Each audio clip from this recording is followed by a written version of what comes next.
The White Sox revamped their lineup. However, an unintended consequence left them without a first baseman, and they still don't have a closer either. And that is why they don't have a sweep of the Rangers. And let's discuss how this team moves forward with those two problems next on Locked On White Sox.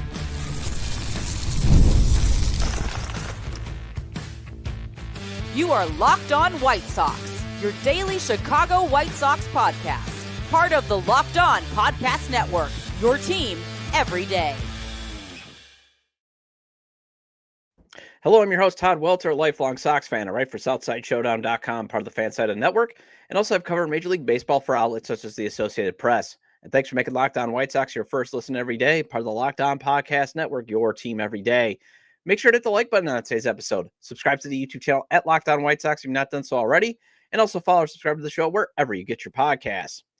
Andrew Vaughn had to be demoted, but also demoting Tim Elko left the White Sox without an experienced first baseman, and I want to discuss how it didn't matter on Friday and Saturday, and having Vaughn out of the lineup seems to have provided a boost, but on Sunday, with no true first baseman or a closer, it really hurt. And I also want to discuss then, how does this team move forward with those two problems of not having a true first baseman or a closer?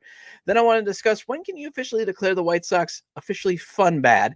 And I won't be doing a full minor league Monday report, as I'll have Jeff Cohen from Future Sox on this Thursday, but I do want to discuss how one former highly regarded prospect, Oscar Colas, has been released and already picked up by Chicago West. As let's go over some other former Sox now going to LA and how they're doing with the Angels.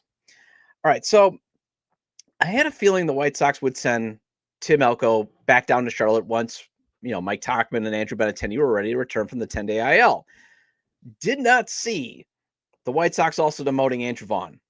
I just did not see them giving the Spencer Torkelson treatment.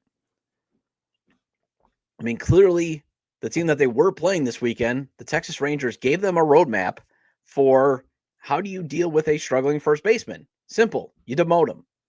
You give him the tough love. And in the case of the Rangers, Jake Burger came back and he's been hitting, and he hit a 2-run homer yesterday. And then the Tigers, they definitely showed it with the former number 1 overall pick, Spencer Torkelson, by showing him tough love, and he's been raking this year. So I'm glad the White Sox finally played the tough love card. But think about how bad Vaughn was struggling that the White Sox front office preferred having Joshua Pistachios over him. But the one thing is, and I know people are like, oh, you got to demote Pistachios or DFA him. Why is he still on here? The only benefit, and it did show up over the weekend, was you're now able to deploy 5 left-handed bats, and that did work in the first 2 games against the Rangers right-handed starters. It helped pick up 2 wins. I'm not sure it's going to be sustainable. I don't see Joshua Pistachios, eventually continuing his Godfather, 3 run, because he's a Godfather 3 player. What do I mean by that? Just when you think you're out, he'll do something that draws you back in, just like Lenyn Sosa. Well, I'll get to it in a second. But the other unintended consequence, though, of demoting Vaughn and Elko is now you don't have a true fielding first baseman. And that helped them lose on Sunday. Also, not having a true closer either. But it was enjoyable on Friday and Saturday that you just did not have Andrew Vaughn, that he's not in Chicago. It was very nice to see the White Sox outscore Texas 14-6. But then you just got to wonder, how are they going to move forward with these problems? Because it is a problem. You just don't have a closer or a first baseman. But with Vaughn gone, they did have a very good offensive attack, especially again how they can, neutralize a lot of these right-handed starting pitchers with 5 lefties, even though Josh Rojas barely hits. But think about it. They batted around in the 6th on Saturday for a huge inning. Luis Robert Jr. even had a decent series, and maybe he got the hint that, everyone's replaceable here, because that's the other reason why I think demoting Vaughn was so key. No one should really feel safe unless you are part of the future core. If you're a veteran, you are replaceable very easily. Now, to those that are saying, oh, they should just demote Vaughn, they can't. He doesn't have any minor league options. You would literally have to DFA him. Could you get him through waivers? Yes, because I don't see really anybody assuming his $15 million salary for the production. Maybe you might get a contender being like, you know what? Like the Mets, they could say, yeah, I'll just eat his salary. And if that's the case, then you've lost him for nothing. And the other thing is, if you DFA him, you have definitely torpedoed his trade value, which at this point I would say could still get you a Blade Tidwell. You could potentially get someone of decent value because, again, he can steal bases, he can still field. It's just the bat and the cost. But you still are definitely telling him, though, at the same point, hey, we could play that card. Maybe we could. Maybe you know what we say, we're done. Because there is some value of let's just move on from that from the failed rebuild of last decade. But it was just so good seeing this weekend that there was this no real grab a bat and kill this rally hitter in the lineup like Vaughn. No one to frustrate you at the plate. I mean, yeah, you had Josh Rojas and Vinny Capra getting at bats, but you don't really expect much out of them. You were expecting something out of Andrew Vaughn, especially since he's the second highest paid player on the team. It's just nice to see him not ruin the game. I do hope, though, he rediscovers his talent in Charlotte and he can come back to rebuild something that maybe you could trade for something viable, whether it's, at the deadline or at the offseason. Even if you can get a Trey McGough, who then maybe would actually consider promoting at some point, because I think he just gave up, in the Eloy, the guy that they got back in the Eloy deal. But right now, obviously, his value is non-tender. And you would like to see that value get built up to be something better than player to be named later or cash considerations. But I just don't like that the White Sox demoted Elko, considering he hit 3 home runs in under 40 at-bats, and you need pop. And I'm with the folks still like, okay, great. Joshua Pistachios hits left-handed, but he's nothing special. There's nothing where it's like, hey, we got to remove this pop. And, oh, yeah, we've got to remove a natural playing first baseman who kind of understands the position. Because right now, the solution is how they're moving forward is they're going to move forward with Miguel Vargas and Lenin Sosa covering first. Now, I have advocated for Vargas to play first base. You would like someone, though, who maybe has a little bit more natural instincts playing first on days you still put Vargas at third, especially when you're facing a southpaw like yesterday. That's one of the reasons why you had both Vargas and Lenin Sosa in the lineup together, because you're not really going to put Josh Rojas against the lefty because he just doesn't hit well against lefties. And it meant Sosa at first, and his terrible defensive instincts helped the Sox once again snatch defeat from the jaws of victory. And also not having a closer. That's another major reason is Jordan Leisure was allowed to try to get his second save of the year, and he failed. He keeps blowing more saves than he actually gets them.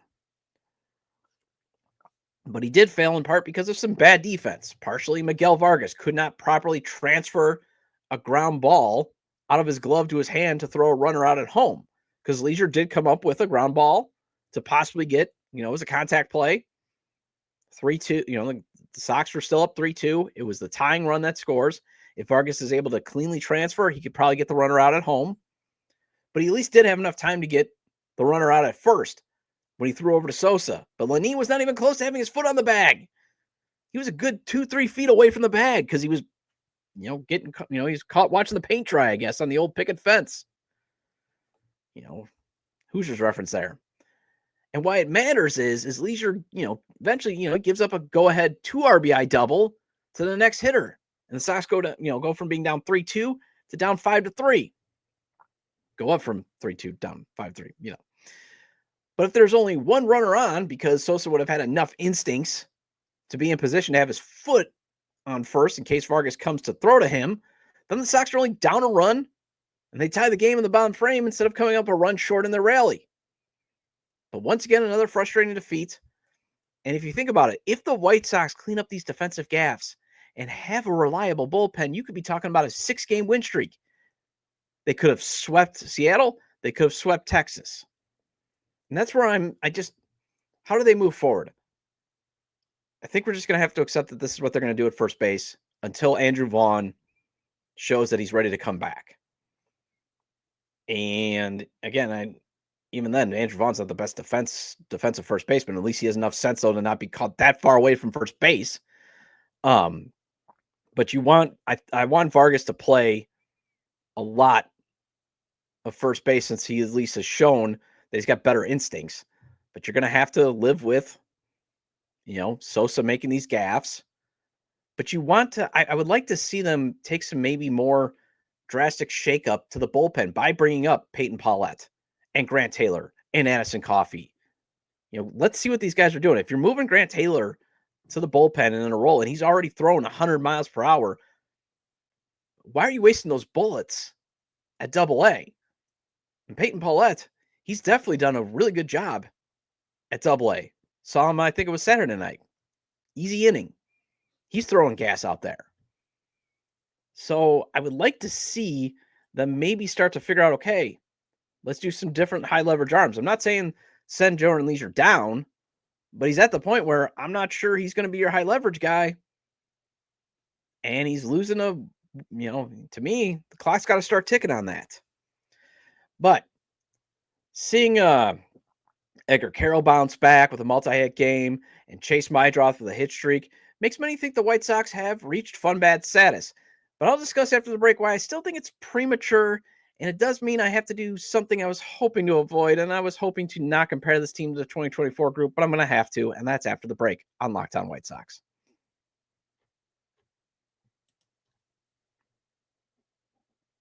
The NBA playoffs are in full swing, and every night delivers highlight-worthy performances, major momentum shifts, and can't-miss moments. And whether it's a game-winning shot or a breakout player, there's never been a better time to get in on the action, and FanDuel makes it easy to stay in the game before tip-off and live. With player props, performance trends, and same-game parlays, fans have more ways than ever to play smart and win big. The smart way to play is the FanDuel's traditional money line, spreads, and over-unders. But if you want to win big, it's the parlays, props, and futures. And there's always a chance to at least double or even triple your money or win even more by going with the parlays, props, and futures. For example, you think Anthony Edwards is going to make the first basket in tonight's Oklahoma City and Minnesota playoff game. That is at plus 550 last time I checked, and you can win, say, $55 if it hits if you put $10 on it. You can go even deeper on the prop and possibly make some big-time money if he scores the first basket, and it's a dunk. That's at plus 8,500 the last time I checked, and that could yield $850 if it hits and you put $10 on it. New to FanDuel, it's the perfect time to sign up. Head to FanDuel.com and place your first $5 bet. If it wins, you'll get $200 in bonus bets. Make every moment more with FanDuel, the official sports betting partner of the NBA.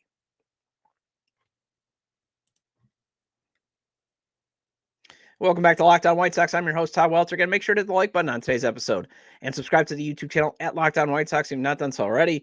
And if you can't catch the show on YouTube, Locked On White Sox is available on all major podcast platforms.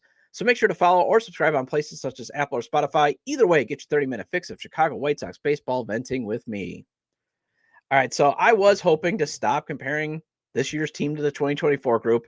I mentioned it on an episode last week. I was very adamant. I think I've already broken it now twice. But one of the reasons why I'm breaking it is I kept saying on White Sox social media world how the feeling is this year's group has reached fun bad status. I disagree. Okay? Fan how you want, but here's why I disagree. I vividly remember doing shows around this time last year about the Sox possibly being fun bad, and then they lost 14 straight.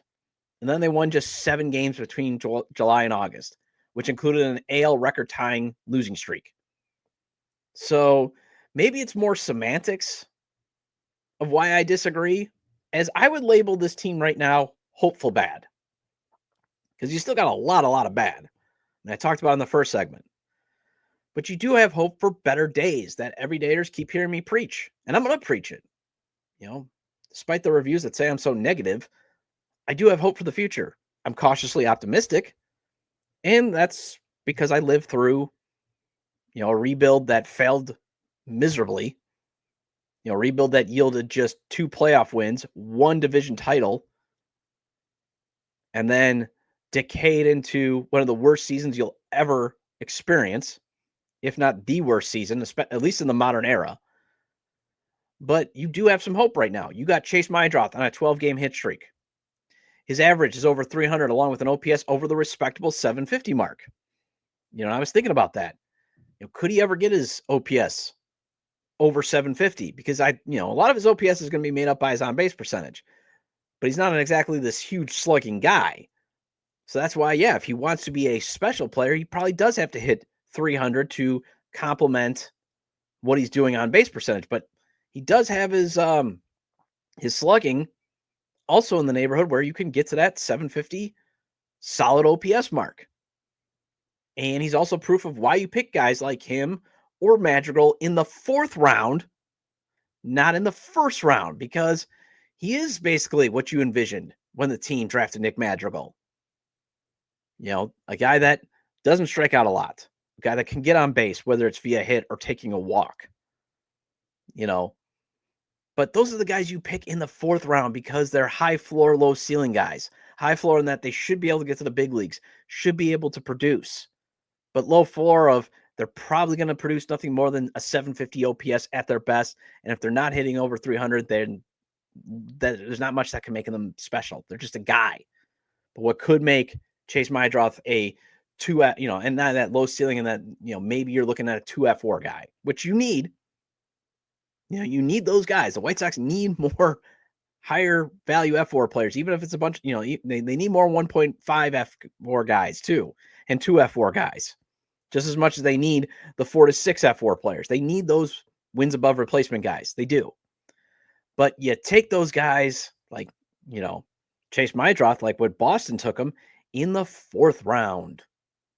You take a guy who have a higher ceiling, has a chance to make a more of an impact in the 1st round, not to be a role player or, again, your 1F4 regular player who does at least enough to contribute, But you have Miguel Vargas continuing to show his swing adjustment makes him a viable core piece.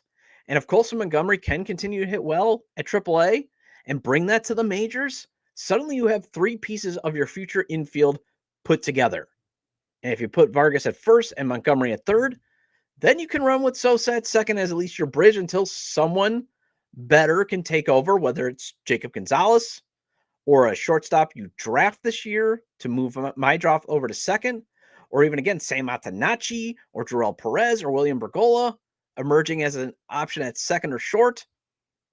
I think Rico Nishida, too, can play 2nd. I mean, you've got some options. But at least 3 core pieces are close, potentially, depending on if Colson Montgomery can, after swing school, if that shows that that's viable and he gets here and he produces, you suddenly have hope that you might have your future infield already in place. You also got Braden Montgomery raking in the minors, who could be your future superstar. And let's add in Edgar Caro already making an impact. And one moment, I got to hit the cough button here. You ever get that stuff caught in your throat there. And then you got Kyle Teal also on his way.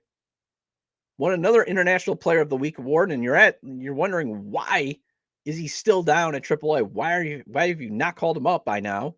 I don't know what other hurdles and bars he needs to clear.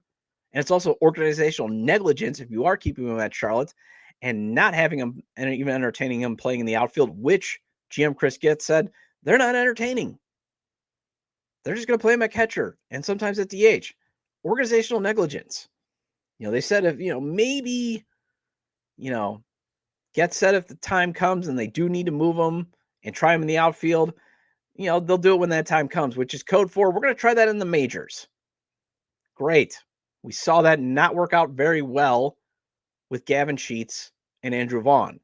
Why not just give them some reps in games that really don't matter? Because obviously this season, regular season at the major league level, they don't matter either. Because, again, I've said wins and losses don't matter this year. But still, why not at least get them reacclimated at AAA where definitely wins and losses do not matter? Because remember, winning at the minors is nice, but it's all about individual player development and performance that matters the most. But either way, I mean, Kyle Teal's raking. So either way, you have hope. And while you do have the team in more ball games, I just can't, shake this feeling that this is us being at the same place, same time like we were last year, having the same discussions. And at the time, things went from, hey, they might be fun bad after that a little 11-8 stretch to, oh my gosh, this is torture with that 14-game losing streak and the 7 wins during the dog days of summer and the 22-game losing streak. It was like, this is the absolute most torturous thing I could ever think of. So that's why I'm not ready to say, oh, they're fun bad. Call me skittish.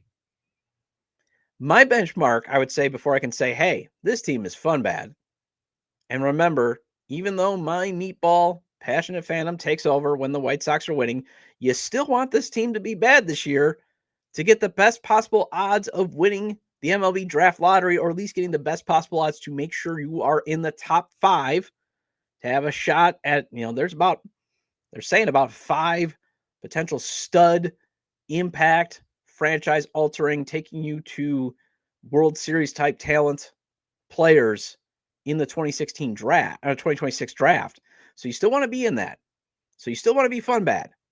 But at the same time, well, or bad or whatever, but at the same time, yeah, I wouldn't mind. The benchmark to me would be between 15 to 20 games under 500 at this time at the trade deadline. Okay?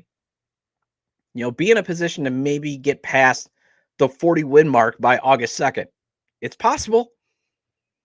Then I can add fun to the bad part. And also maybe win some of these close games just a little bit more than you lose them. And then I can say they're fun bad. Because again, part of the fun yesterday, even, hey, the White Sox came back again. Had a chance to sweep the Rangers, had a chance to continue their misery. They made the Mariners sweat. But then there's the bad, with Lenyn Sosa not even close to fielding to getting an out at first base because he can't do the most fundamental thing by playing a first baseman by, hey, the ball's thrown to me. I should make sure my foot is on the bag. And then avoid some double-digit losing streaks, and then it'll be fun. Right now, I'm just going to be calling with, I'm cautiously hopeful bad. Well, another team that you could possibly say is fun bad, and maybe not even bad, is the Los Angeles Angels, as they're just 4 games back in the AL West. But they're doing that with former White Sox players, and they added another one to their organization. Let's discuss Oscar Colas finally being freed and how the other former White Sox players are doing on White Sox West after the break.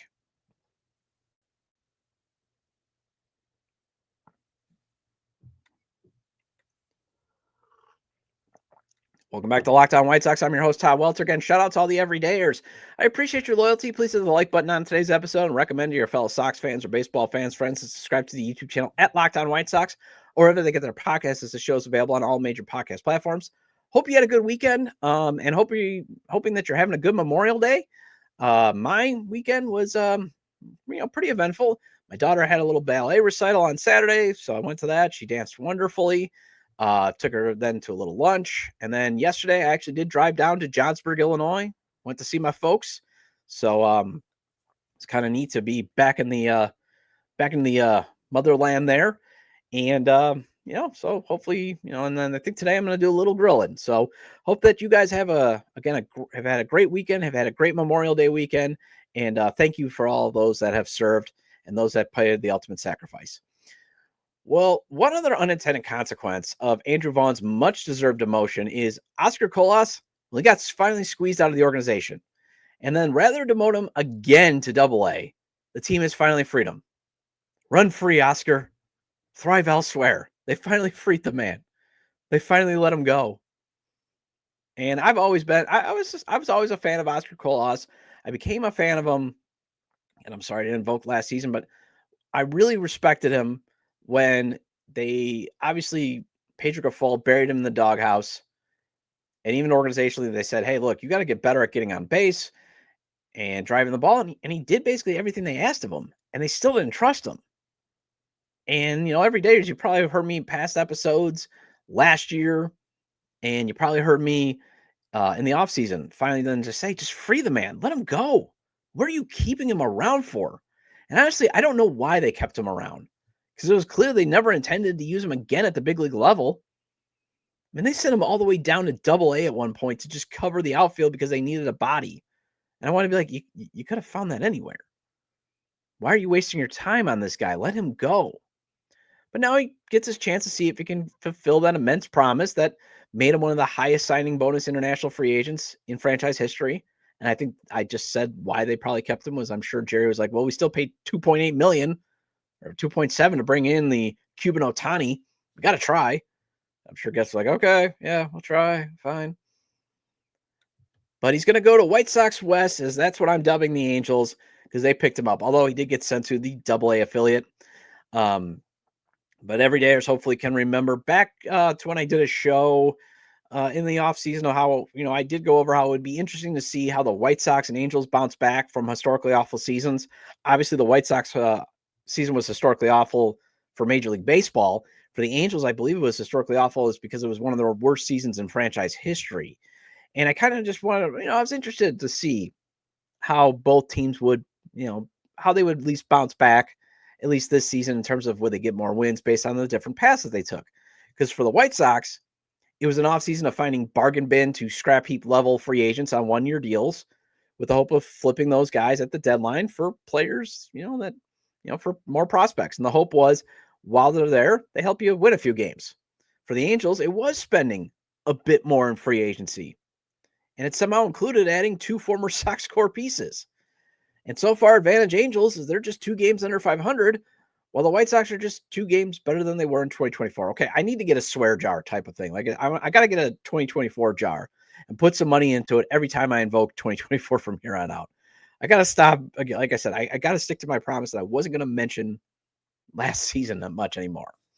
But anyways, the Angels are rolling with 3 former Sox players, which includes former stalwarts Yohan Moncada and Tim Anderson, along with Jake Eder, who represented one of the worst trade returns in franchise history.